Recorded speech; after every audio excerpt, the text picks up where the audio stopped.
Welcome to the Menstruality Podcast, where we share inspiring conversations about the power of menstrual cycle awareness and conscious menopause.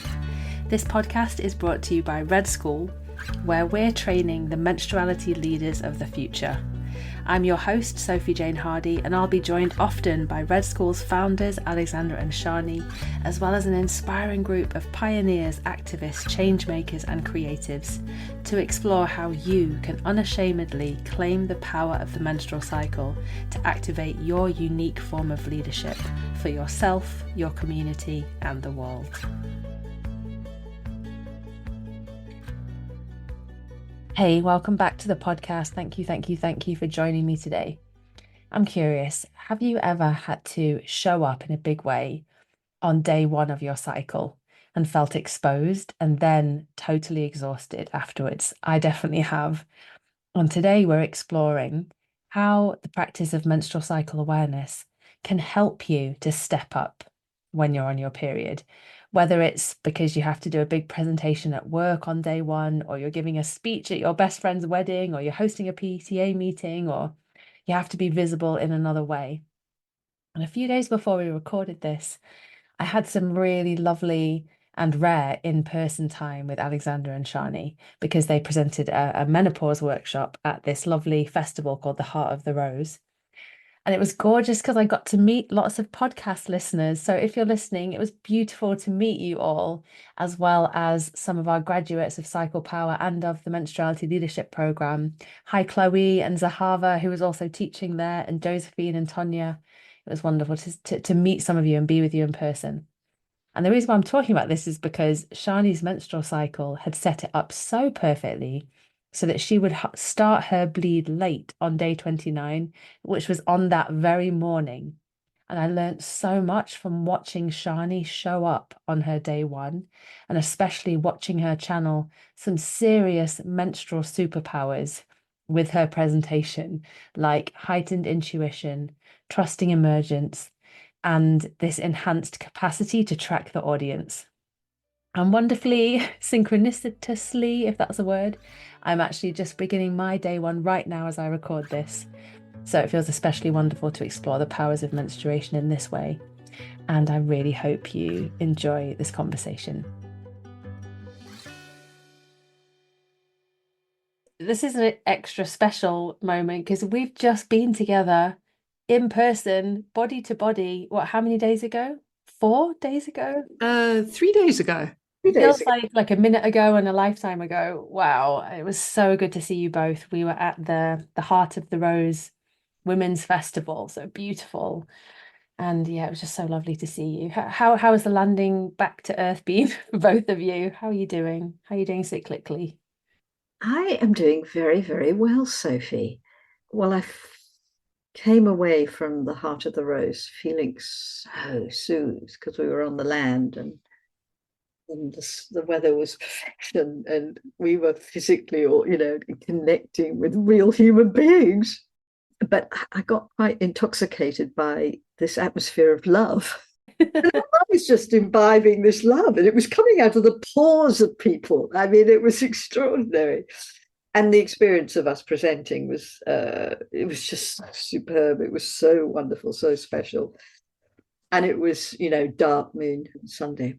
So there's that sort of, slightly magical energy in the air, just mysterious.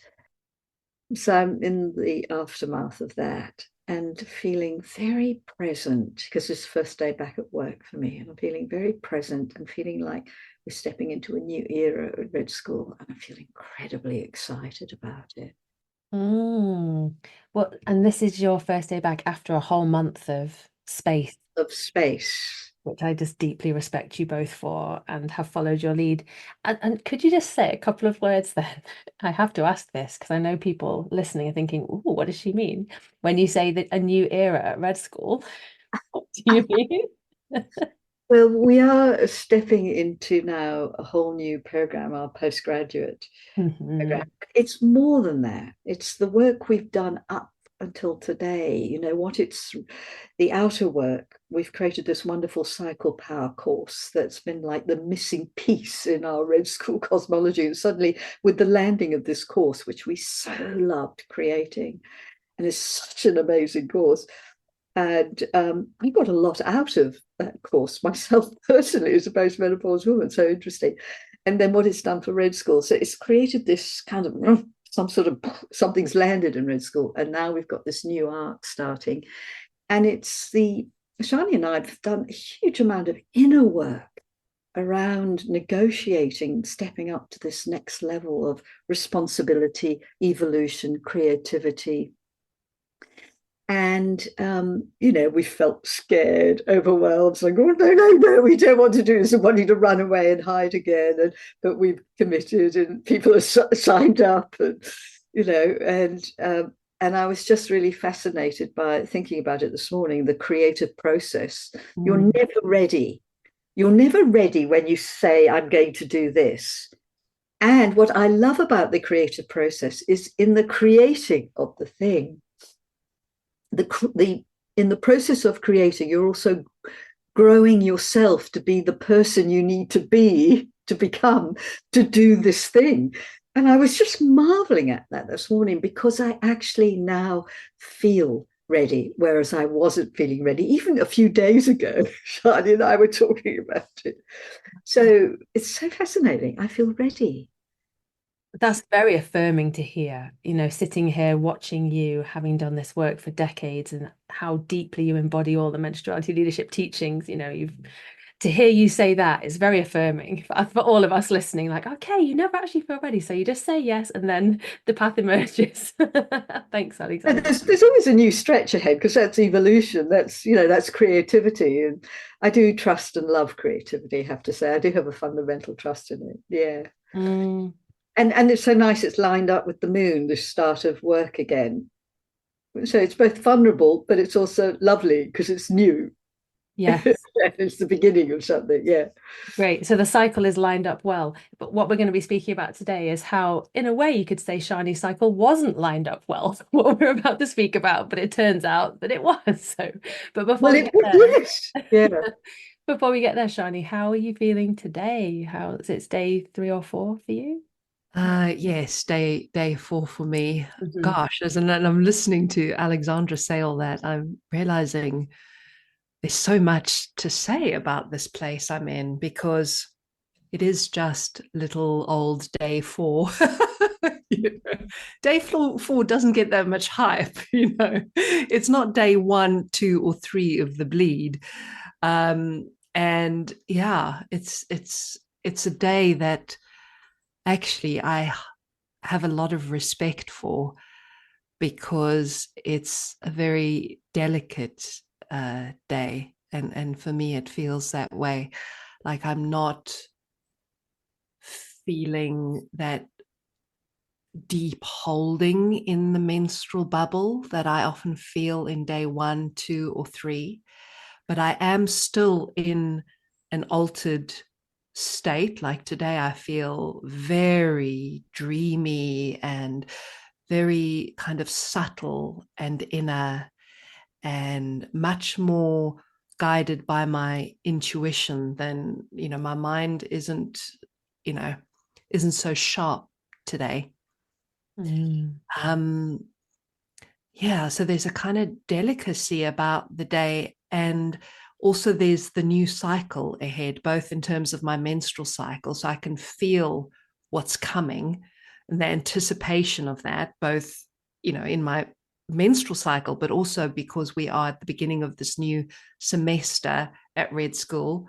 We're back after having this month-long menstrual rest, having not worked for a month. And oh my God.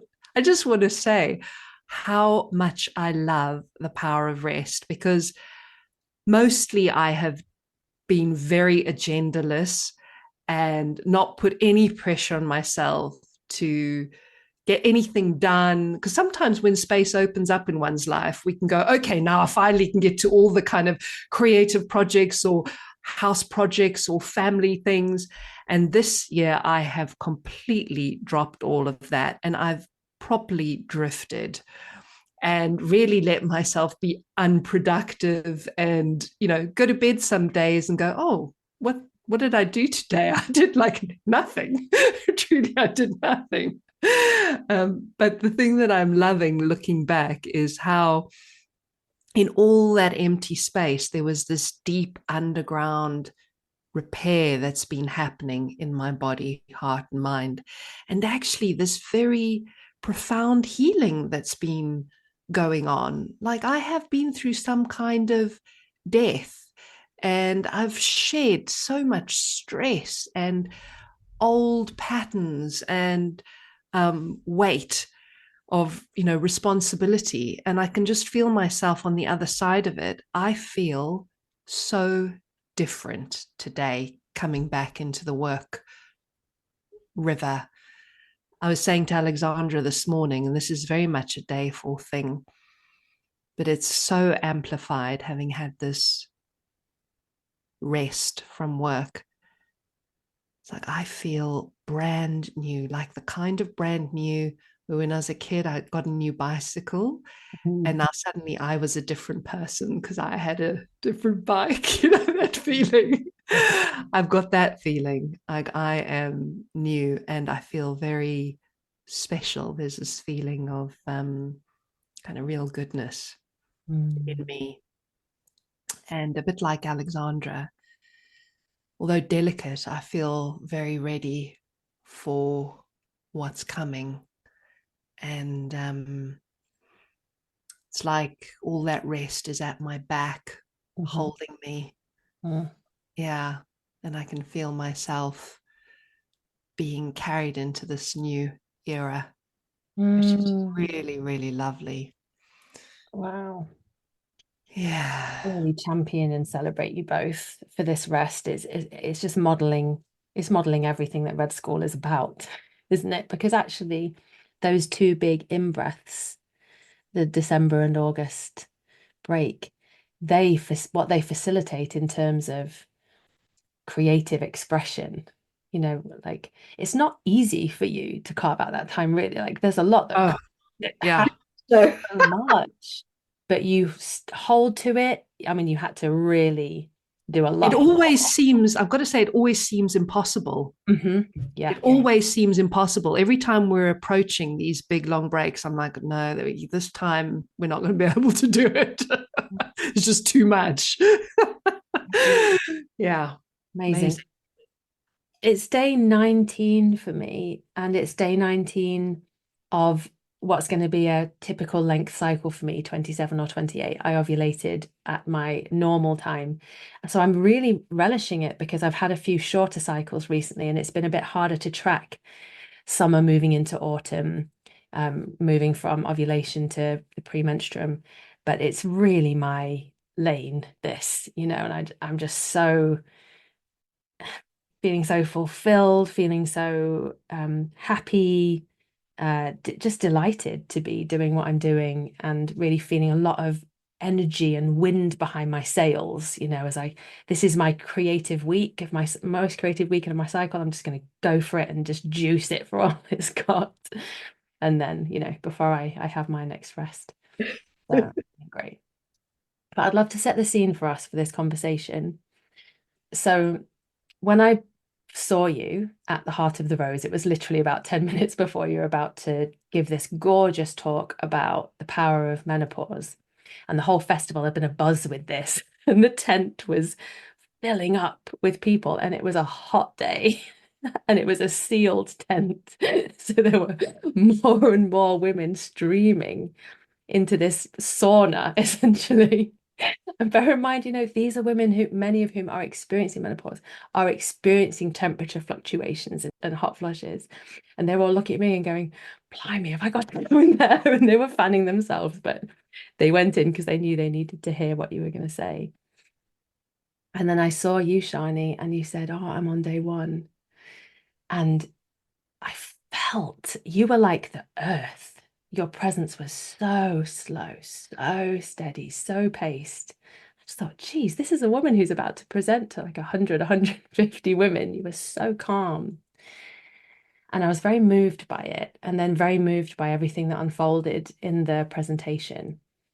Um, because the truth is, we have our cycle awareness practice, and then we can try and organize our life somewhat so that, the biggest things in our lives aren't happening on day one. And then, it happens like with Sjanie that she had a 29-day cycle out of nowhere. Like your cycle's always 22, 23. No, it's more like 25, 26, but really, really regular, really consistent. I should really know that since I've been working with you for years. But anyway, yes. You had a different cycle this time. And yeah, so our intention with this conversation is really like, okay, so what do you do when it's day one and you have to give a talk to 150 people, or you have to show up for a big high pressure meeting at work, or something's going on in your community and you're really needed? It can feel very exposing to do things like that on day one. You can feel very vulnerable, like a kind of skinless feeling, or you can just be in such a different altered state of consciousness that it can be hard to negotiate, quote unquote, the real world. Or this is my experience. I wonder if it speaks to our listeners. I've had times where I feel like I've had to pull myself up and out of what I'm experiencing to somehow manufacture a kind of me that is very on and showing up in a more inner summer ovulatory way. And then I'm just absolutely shattered afterwards because I've had to, I've pushed, totally swum upstream, pushed against the river.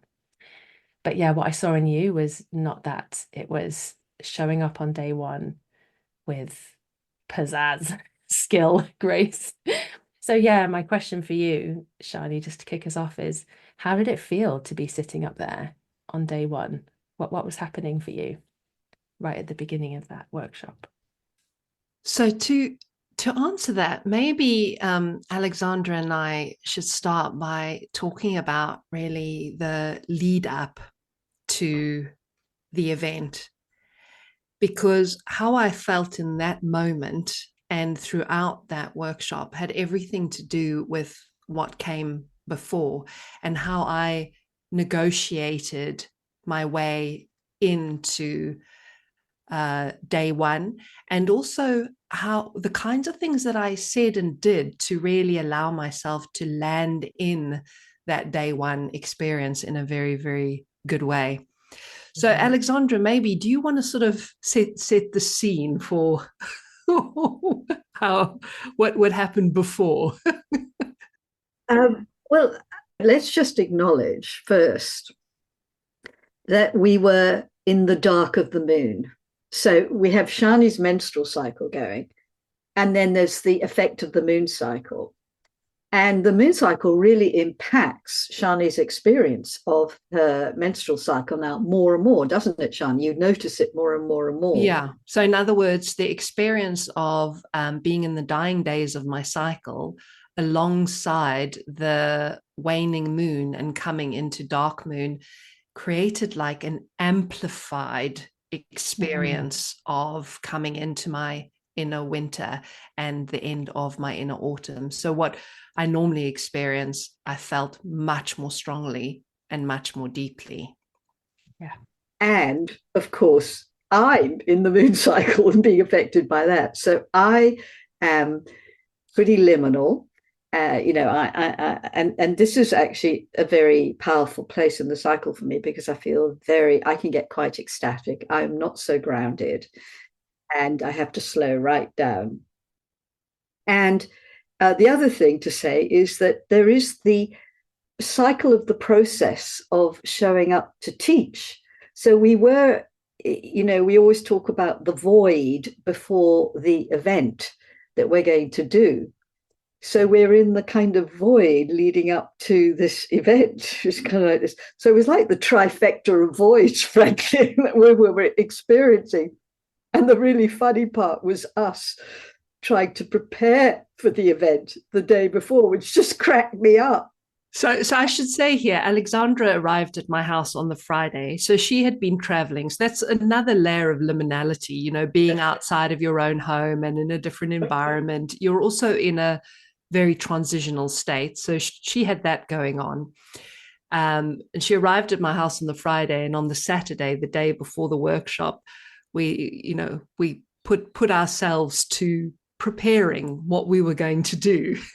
And I want to say here, I was very, very conscious of the fact of Sjanie being about to bleed. And I know what that means. I know what happens for her. And I also know I just know how to care for that state, when people are in it. But I also know how it affects me too. And so the thing that's really important is that, I'm in Sjanie's house, so Sjanie would naturally be taking care of me a bit. That's how it happens. And I do it when she comes to me. But I knew Sjanie could not do that. And I actually had even brought my own food for that first night, because I thought there's no way Sjanie's going to get dinner ready together. I just knew it wasn't going to happen. So it was things like that I thought ahead on, so that there was zero demand on Sjanie to have to sort of manage me and, fit me and take care of me. I completely sort of self-contained. But I just want to have a pause moment for how beautiful that is. Wouldn't we all love to have a creative partner that thinks that way? It's so beautiful. Yeah. Yeah, it is so, so good, I have to say. And, one of the first conversations Alexandra and I had, where, as I said to her, because normally I would be the one sort of in charge of logistics, like, where is the event? What time do we have to get there? Are we taking books? What sort of, do we need a cash tin? And how are we going? All the practical stuff would normally be my domain. And I said to Alexandra, I just want you to know, I know nothing about where this event is, even what time. I know nothing. And you're in charge. so at this point, you're on day 27. You're on day 28. I was on day 28, yes. Yeah, in a heavily altered state. It was so funny. It's like she's on drugs, It's really funny. And I totally got on that. I said, no, don't worry. It doesn't matter. Leave it all to me. And I wasn't fussed. I wasn't going to worry about it on that day. I thought, tomorrow I'll worry about that Saturday. And I remember getting up Saturday morning, and I'm a little early bird. And I did all my usual morning rituals. Then I got all set up with my laptop, and I thought, I'm just going to zone in here and just get some sort of plan going and get the details of where we're going. I was kind of setting it all up and frame, just the practical, like an actual sort of headline thing of what we're going to cover and do, which we never follow, but we have to do. Well, we sort of followed it, but it's the thinking through it all that actually awakens what is needed to be said, or how we do it. Yeah. And it was incredible. I was just feeling really good and charged. And then Sjanie sort of drifted in her pajamas, just sat there on the floor with me.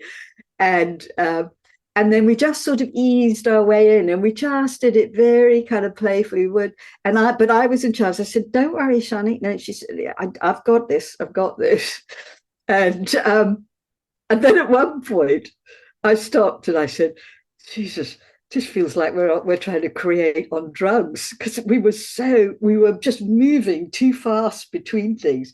And in the end, we sort of mapped something out. But in the end, I said, we have to stop. It's too much. We can't do any more preparation. It's not, and I remember stopping, closing the computer, and I said, it's like, over to you, universe.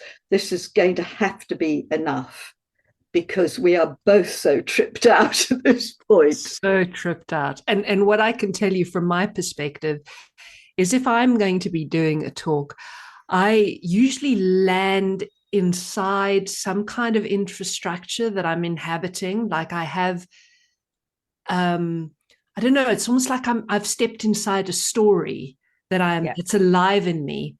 But when I'm in the void, I am like a goldfish. I can't hold a thought or a concept or a structure for more than one split second. So everything that Alexandra and I spoke about just flowed right through me and out of me, and it was gone. Like, I couldn't have told you one thing we spoke about or what we had said we weren't going to do. I knew nothing. I was as clueless by the end of that conversation as I was when we started. and I can remember way back years and years ago, because Alexandra and I have been running live events together for years, being in this void place previously and getting freaked out that I didn't know anything and I didn't know what I was doing. And it was just all a vacuum. But now, and this has really come through cycle awareness, I was able to completely trust the empty space. And this is such a powerful thing to be able to do in the void of one cycle and in the void before an event, is to really let go. And I really let myself be in the unknown. And I dared to believe that on the day and in the moment, what needed to be spoken and how it needed to be spoken would happen. And that's an edgy game to play. It's a very edgy game to play. So edgy. Yeah. And every time I felt my nervous system going, oh God, I have no idea what's going on, I'd be like, it's fine. I just need to be in the unknown because this is where I am. This is where I am. And this is where I need to be. That's it. It's those moments. So I just want to pause with that. And I'm totally borrowing this pausing practice from your day one facilitation that I watched. I want to ask you about this in a minute. Let's just pause with that. So you feel the nervous system dysregulation. You feel all of the things that can be at work in the void telling you that you don't know what you're talking about, blah, blah, blah. You feel it and you go, no, now is time to be with the unknown. And that's come from years of cycle awareness practice. But I'm also aware that being with the unknown is one of the 12 menstruality leadership skills, the dark arts that you teach on the MLP. So I imagine on the program you'll be unfolding that skill and how we can all grow the muscle of it. Yeah. Yeah. The other element that, and which is another dark art that was absolutely crucial here, more important than all the, the planning stuff we were trying to do, was actually having pacing, and pacing just requiring spaciousness. It was more important to just have the empty space to move very, very slowly, rather than try and dot all the I's and cross all of the T's on what, the plan. It was actually better to drop that and to actually let go, as Sjanie said, into the unknown. And so it needed this very practical thing, but not to just have empty space to do the absolute minimum we had to do to get ready for the event, and not to put any other stuff in there. So the thing of space, so that we could have time to actually just pace the kind of mystery that we were in. Yeah. Yeah. Beautifully, beautifully said, Alexandra. And you have that lovely phrase, you often say, my nervous system is God. And this is in a way what we mean by pacing in this void place, is prioritizing staying soothed over being prepared or knowing or whatever the things our mind wants, prioritizing staying soothed. And one of the things that I find very holding in the unknown is to really align with my intention. And Alexandra and I do this very strongly. This is actually the foundation of all our preparation for anything we do. And this is, of course, another menstruality leadership skill, another dark art, is setting intentions. And so that was actually what we put a good amount of thought and energy into, is what is our intention for this event. And when we did that, it really plugged me into something so much deeper about what we're serving, why this matters to us. And even as I'm saying that now, Sophie, I can feel how when I come into that kind of intentionality, I feel life rallying to be with me and, and flowing through me. And that gives me such a feeling of being held in the unknown, being held in the mystery. And that's what I felt the day before, is I felt the power of our intentions, the power of what we're serving, And the life force of that, the incredible holding of that. And so every time I felt my mind, because our minds do go, oh God, what are we doing? Where are we going? Blah, blah, blah. And I would just kind of come back to the intention, and I'd come back to this kind of restedness in the unknown. So yeah, it's so helpful to know, I think, when we're running events, or, you know, if you're listening to this, it might not be a workshop that you're doing. It might be a presentation at work, or some other way that you're having to show up, and be visible. Because every time we have to step out and show ourselves, we go through some kind of little void beforehand. And I think it's life's way of preparing us and readying us for that thing. But to our mind, it doesn't feel that way, because our ego likes to get ready, you know, in all the worldly ways.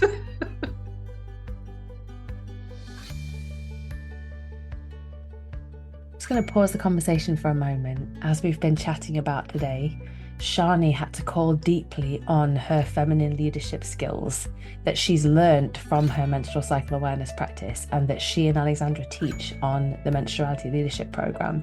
And we're going to speak about more of those skills later in the conversation today. But if you're curious to see what these skills look like for you in your life, we invite you to join us for the Menstruality Leadership Program in early 2025. It's the world's first leadership training rooted in the power of the menstrual cycle. It's for you if you're feeling called to step up with a new kind of leadership, and you want to uncover or get to know more about your unique way of leading from the feminine. And here are a few words about the program from one of our recent graduates, Kate Ballow. The MLP has been hands down the best training I have ever been a part of, and I've been a part of many. The way we were all held on circle on the live calls, along with the extra support from the mentorship circles, the listening partnerships, and with the potent points of integration with the individual MMCs, as well as the curriculum and how it was gently titrated, all work together to form an alchemical masterpiece, in my opinion, when it comes to educational experiences. I don't think that this combination of depth of wisdom and magical holding exists elsewhere. I really see it as a tree of wisdom from which Alexandra and Sjanie lovingly disseminate the teachings, and within which we get to be held in the daily lived experience of the work. Then, at the end of our time together, like birds flying the nest, we are ready to leap into the unknown, each of us sturdy enough to go forth and sing our sacred menstruality-infused song. I would really recommend this training to any and every woman. It is an immersion into the art of restructuring human consciousness through the embodiment of our cyclical wisdom and via a life that is rooted in the feminine way, which I believe, more than anything right now, is what the world needs. Don't walk, run into the big mama embrace of this training. You will not regret it.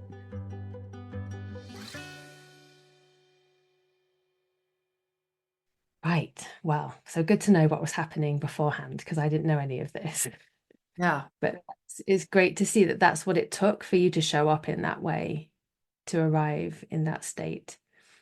And I also want to do a shout out to you, Alexandra, because we can see that you held a lot in the run up then, and your energy was quite different when you were at the start of you were fizzy, effervescent, excited, and blooming hot, because we were all hot.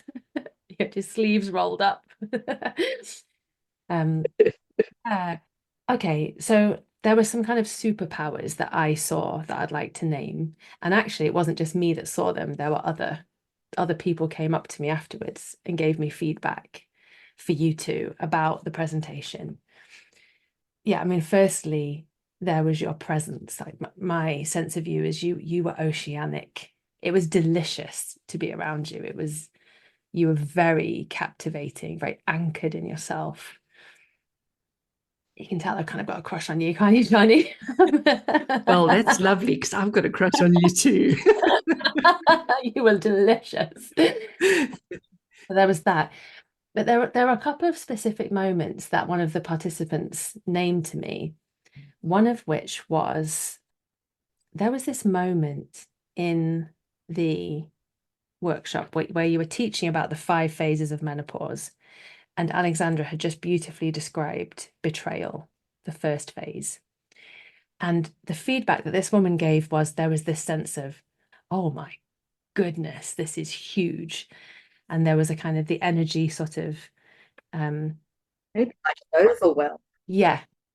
And Sjanie could feel it. So it's this like intuition that you had, this capacity to track everybody. You could feel it. And you said, okay, everyone, let's just pause for a minute. You said something like, this isn't the end, people. There is something beyond this terrible and quite horrifying betrayal that can happen. And then the energy lifted in the room. Okay, there's possibility, there's hope. And the whole space shifted. Can you remember that moment? Very, very well. Yes. How was it for you? So what you were saying there about sort of superpowers, the powers of the inner winter. I mean, this is what I really had on side. So I'll come to that specific moment in a second, but I first want to just say something because I think this is going to be useful for everyone, is that the powers of the inner winter, for us to tap into them, we need to acknowledge, make peace with, and accept the limits of the inner winter. And so this is the kind of negotiation and awareness I was holding with myself as I woke up on Sunday morning, my blood having started, and kind of as I was landing in day one, I could feel my energy low. I could feel this slowness in me, and just that I had no drive, absolutely no drive. And that I was feeling very inner. And there was a lot going on in my felt sense, but my mind had been completely decommissioned. I mean, my intellect completely decommissioned. So no kind of left brain capacity, really just this right brain. That's all right brain. And also no sense of time. Just like I was floating in timeless space. So some of the kind of limits of the inner winter. And if you think about the context of stepping in front of a group of people, where the context is to do with like high energy and kind of being visible and having a sharp mind and being kind of structured and timely and all the kinds of things one would think are required when you are facilitating a workshop. I did not have many of those things. So for me, there was this, dawning acceptance of what the limits are and what I was, what I'm dealing with on this day one. And because I was able to make peace with those limits, and because I dared to trust that there are powers here, even as they are not the powers that I might have thought would be helpful, there are powers here. And I dared to trust that if I'm on day one and this is what life is delivering me to, that quite possibly the powers of this day are exactly what's needed to serve this situation and to serve the intentions that Alexandra and I are both holding. Alexandra, I feel you're wanting to say something. I think there's something brewing, but you keep going. because you are the queen of limits, and this is something that I've really learned from you, is how the limits of the menstrual cycle are what create the power of the cycle. And actually this morning you said to me, Alexandra, limits equal creation. Was that your line? Yeah, limits. I'm just getting it more and more now. How potentizing limits are, how they sort of bring you into something and align you with something. And for you to be able to manage the limit, you have to absolutely come into alignment with the place you're in. And actually, when you come into alignment with the place you're in, you're profoundly connected to yourself. And that's what happens at menstruation. It's like menstruation just goes, boom, pulls you right into the center of yourself. So Sjanie is rooted in that moment. Her left brain is out to lunch, but it doesn't matter because she is sourced from a very deep place. So she's held in this now new field of energy. It's like a knowing field. And what is needed comes to her. So she can't do all the kind of connecting chit chat stuff. And I could feel all that. It was really funny how I just knew we had to get there early and sit in the car before we even got out of the car. We just had to sit, and we did this whole landing ritual, just, and then just to move very slowly. It was almost like we wanted an invisibility cloak on us so that no one would see us, so we could get to our tent without having to connect. And I felt like I was a sort of protector of Sjanie through this and keeping away from people, because that buzzy energy would have really rocked something there. So there's a real lesson in what I'm saying here, which is if you're having to show up on day one, give yourself tons of space and as much quiet and silence as you can possibly have, and possibly get yourself an invisibility cloak, which you then just take. Which are currently available at redschool.net/invisibility cloak. And then you just take it off for the moment where you are there present with everybody. Yeah. So there's that whole dynamic going on. So that's so beautiful. Can I just name it? Can I just tease that out a little bit? Because I'm thinking for people who have got a lot going on in their lives before they have to go and do the thing, it's like that rigorous discipline, that self-belief, the trust in the menstrual cycle awareness practice, the trust in the process. No, I must do everything I can. Like, no, I'm not going to drive with my colleague to the thing. I'm going to drive by myself. It's doing the advocating for ourselves so that we can prioritize being soothed over all else. Yes. Yeah, that's exactly right. The self-care that you do, which you can only do because you know the place you're in, because you're doing your cycle check-in, and because you're feeling yourself, then you can start to give yourself those things that you need. And that's what lowers you into the power. So what Alexandra said there was exactly it. So I was in this place of very deep inner connection. And for me to be in that place, I had to surrender all those other more inner summer type powers and really trust the place I was in. So coming to that moment, Sophie Jane, so I was deeply connected to myself, and because of that, I felt like I was held in this bubble of stillness,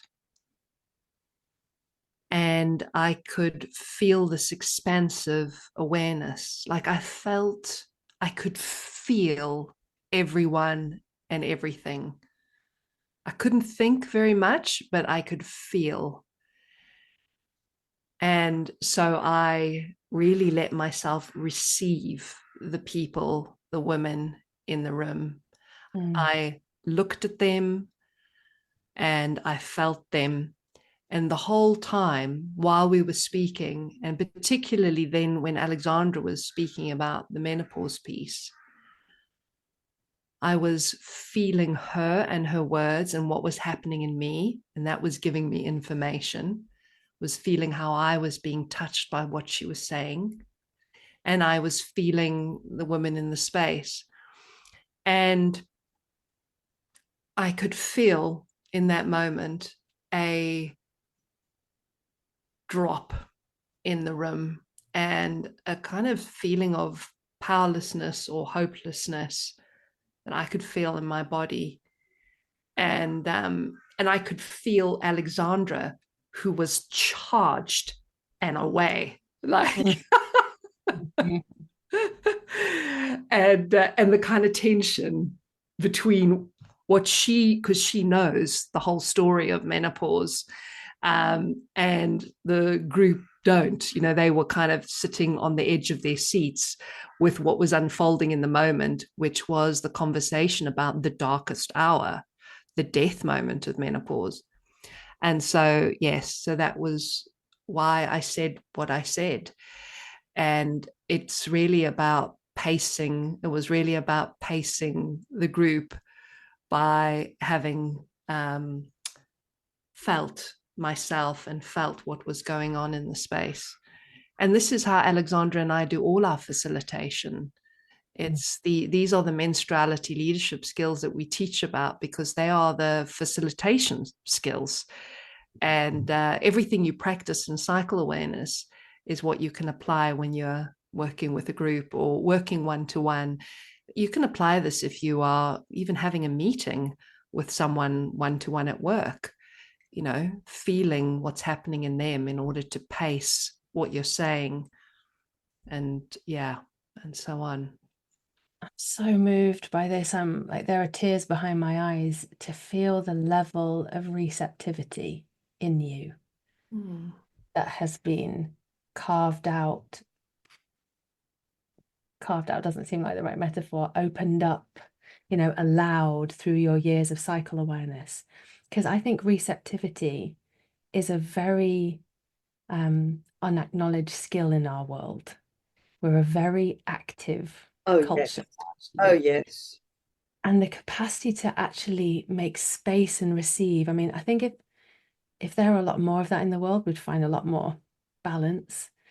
And I think about all the way back to Descartes, I think, therefore I am. It's created this active mind-focused world. And Eve Ensler often says, Eve Ensler, the author of the Vagina Monologues and so many other great things, she says, I feel, therefore I am. And that's what I was feeling in you. Oh, she is a feeling creature. Yeah. And to see you really, really honor that and go all the way with it and use it, to create such beautiful experiences. Because there was another piece of feedback, which was another gritty part of the talk, where Alexandra said, and you were so on fire, Alexandra, but you said in menopause, you're looking death in the eye. And Sjanie said, okay, let's pause with that. And she said, Alexandra, you just said in menopause, you look death in the eye. In menopause, you look death in the eye. Can you say that again, Alexandra? And then you said it again. And the woman fed back that was the most powerful moment. That was the most powerful moment. And a huge part of the power was hearing it 4 times. Yeah. Just to say there again, when Alexandra said it, tears just started flowing for me. I mean, that's the other thing about being day one and being visible. I cried a lot. Which was probably good. At least it was some moisture to bring into the sauna. Yeah, exactly. Just added to the sweat. But that's one of the blessings of being in your inner winter, this sensitivity. Like, I really was in my heart and I felt very sensitized. So when Alexandra said that, I felt so deeply moved. And it's not like I haven't heard her say that, many, many times in many, many different ways, but I was present and responsive. And so it touched me. And when something touches me that strongly, I know that others are being touched. And in a way, it is also the kind of the punchline of what makes menopause initiatory. And yeah, so this inner guidance and intuition that we have during menstruation is a power not to be squandered. And what could it look like, say, back to the work example, like someone's in a meeting and they hear something that's very important and they get that sensate experience of, oh, I don't know what I'm asking really. Could we sort of tease out what that could look like in other contexts, I guess? Yeah. I mean, what comes to mind for me is I might want to say, gosh, could we just slow things down for a moment? That's just very powerful, what you've just said. I want to just really take it in. It's very significant. So you're really acknowledging that what they've said is has impact. And yeah, I just want to take it in for a moment. I might just make it about myself. Yeah, it's so powerful. Can we just slow this down? Or even to say, wow, could you just say a little bit more about that? That just seems so significant. So it's finding some way to slow things down. Yeah, slowing things down is really helpful. But also, if we think about every conversation we have as being a creative act, one of the components that makes conversations creative, in other words, makes them generative and meaningful and rich, is that we all know that we've been heard and received.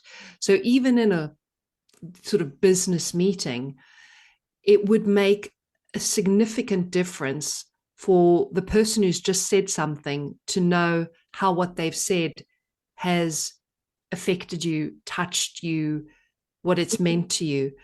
So, this is another one of the menstruality leadership skills, is this skill of interoception, which is to do with being able to feel the sensations that come alive in your body in any given moment, which is right at the heart of the practice of menstrual cycle awareness. We develop this skill of embodied listening through the practice of cycle awareness.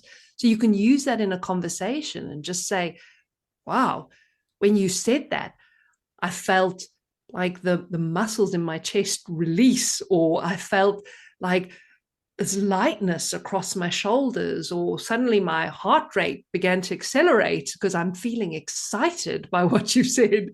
And it's a simple thing to do, but when we do that, the conversation immediately becomes more creative.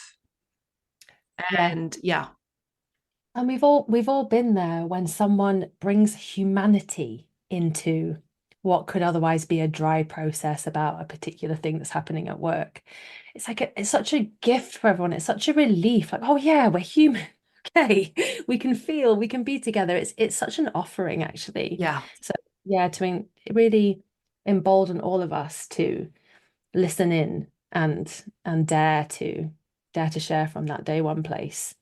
I would love to just add something more about what you bring as a day one woman, what you're bringing to that, work meeting or situation is, it's so fascinating, this, but there's a kind of authority you bring when you're connected to yourself and you're able to rest in the fact that you're on day one, in this meeting, and it's so important that otherwise it won't. But if you're really aligned with the fact that you are bleeding and you're not in pain, obviously, and you're just way more present, it's like, because you're plugged in more deeply, there's just more presence you bring, and you will just know things.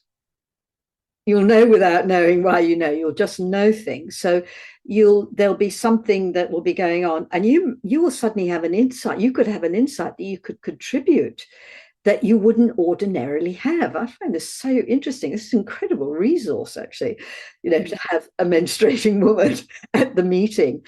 But also, if you have to speak, something, or to challenge something, you can actually do it in a way that people receive it and hear it. It has impact.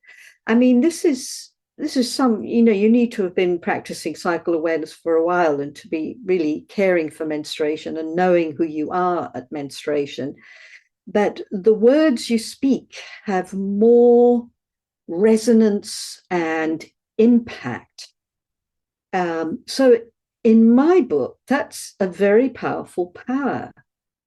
Yeah, I mean, there's a reason why Indigenous peoples have listened to the dreams of the menstruating women and people, isn't there? That's it. There's such, I kind of see it as like from the heart, you can deliver things from the heart of life to the heart of life, back to the heart of the rose where we were, where we did all feel like we were in the heart of life. It's such a beautiful festival. Yeah. Can I tell a funny little story about you, Sophie Jane? Oh. This was you on your day one. Oh no.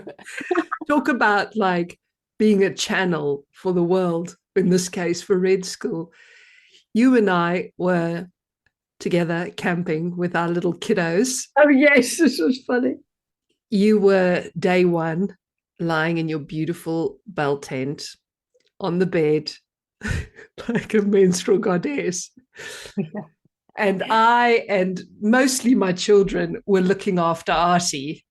They provide, by the way, if anyone's listening to this, I'm hiring up my children out, age 13 and 10. They provide top-notch childcare if anyone's interested. I can vouch. And it's a huge win-win for me here as well.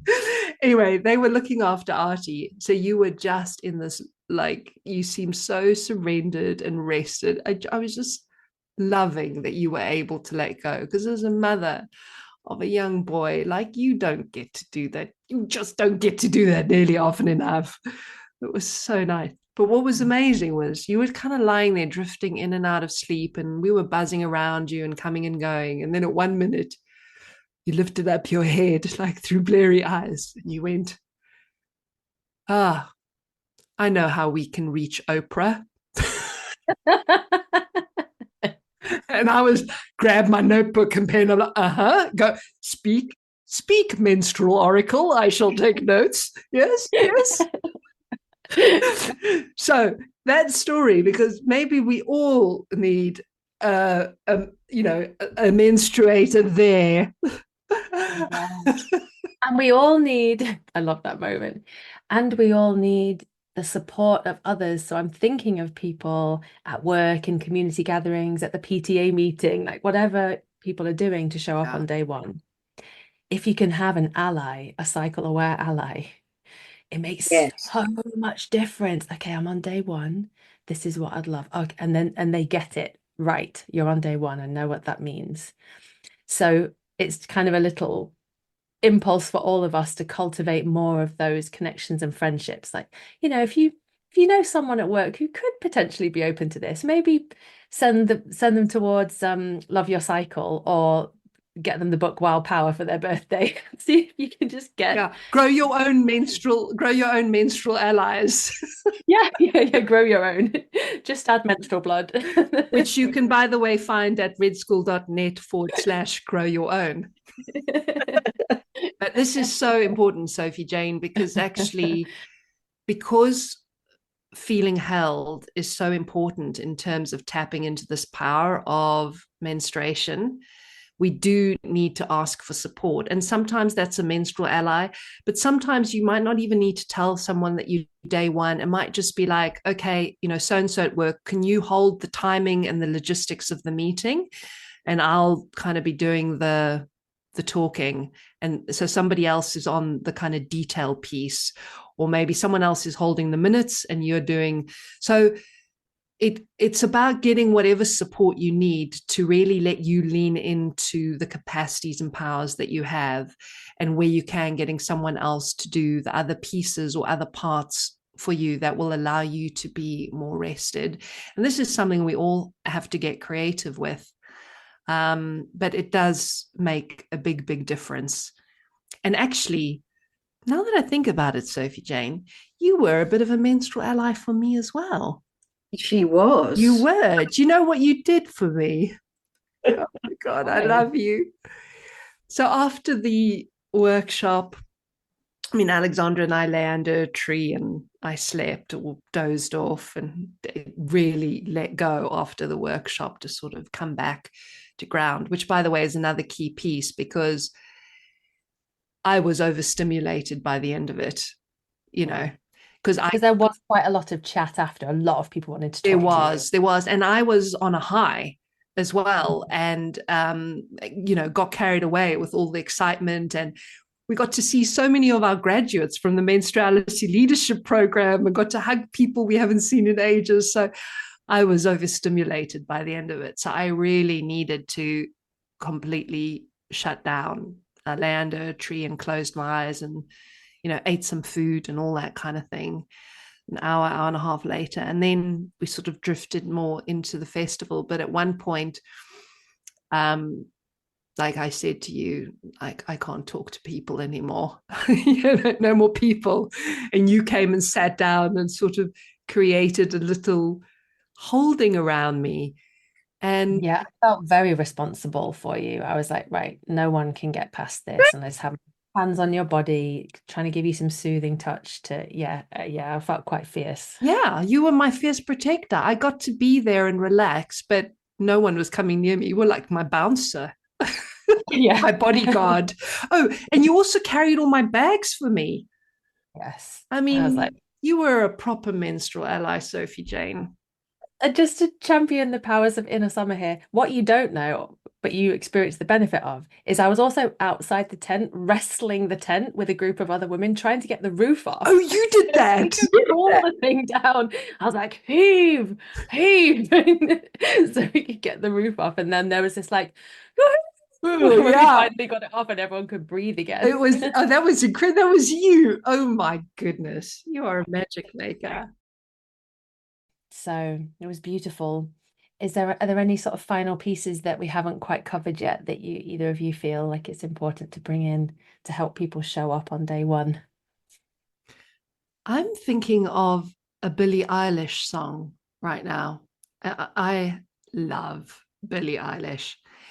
And she did that incredible song for the Barbie movie called What Was I Made For? I can't remember the exact words. What am I made for? But that line is just coming to me right now because I think there is something about, and this applies to wherever we are in our menstrual cycle, but particularly when we're bleeding. And regardless of the situation we find ourselves in, that question, what am I made for today? What am I made for? And to really give ourselves to what we're made for this day, and let ourselves off the hook for all the other things that we're not made for today. And so I kind of want to offer that song and that question to everyone because it's so much of what the art of menstrual cycle awareness is about, is really trusting what we're made for in any given season. Brilliant. Beautiful. Yeah. My word is preparation, preparation, preparation. And to, if you know you're going to be bleeding right on the event, actually give yourself a menstrual day or two off before it and have it prepared quite a bit ahead of time. So you, unlike what Sjanie and I did this time, normally we are prepared way ahead of time. Yeah. So it's very unusual that we're preparing the day before, by the way, because our cycle awareness has taught us when you're in the void, you can't prepare. And that proved true. So yes, learn from our mistake. Always prepare well in advance. We prioritized our holiday, actually. We did, yeah. It's actually, that was so more important than anything else. You prioritize being soothed over being prepared. Yes, yep. Exactly. Sounds like the new Girl Guide motto. Always be soothed. You're prepared. I should add here that, Sjanie and I can talk through wet cement, on anything in the moment. For me anyway, around menopause, I'm living and breathing this information, and it's once I step into the connection with people, something takes over and what needs to be said, I love it actually, because I'm so inside the it. So we are both so inside what we're doing that actually it can flow if we are soothed and connected to ourselves. That's why we prioritize that spaciousness first. So preparation equals being well prepared ahead of time with what you're going to do, but also all the practical things you need. Do not be doing shopping the day before. Have all your food, know what you're going to eat, know what your needs are, and get set up with that, and have a nothing day before somewhere. And our bodies are surprisingly forgiving when we do that. Yeah. So beautiful. Wow. I knew it was going to be good, and it was even better than I thought it would be, this conversation. Thank you both so much. Thank you. See you next time. Bye. Bye. Thank you, Sophie. Thank you for being with us all the way through to the end today. I've got a special request for you today at the end of this one. If you've enjoyed this podcast, or if you're enjoying the podcast in general, please, please, please, can you come over to Apple and leave us a review? You have to have listened to a whole podcast episode, and then you scroll down, click on review, you give it 5 stars, please. And then you can write your own review. It goes such a long way to getting this podcast out to more people, and we really, really appreciate it. I read them all, I appreciate them all, and I would love it if you could share a review. Thank you so much. And that's it for this week. I'll be with you again next week. And until then, keep living life according to your own brilliant rhythm.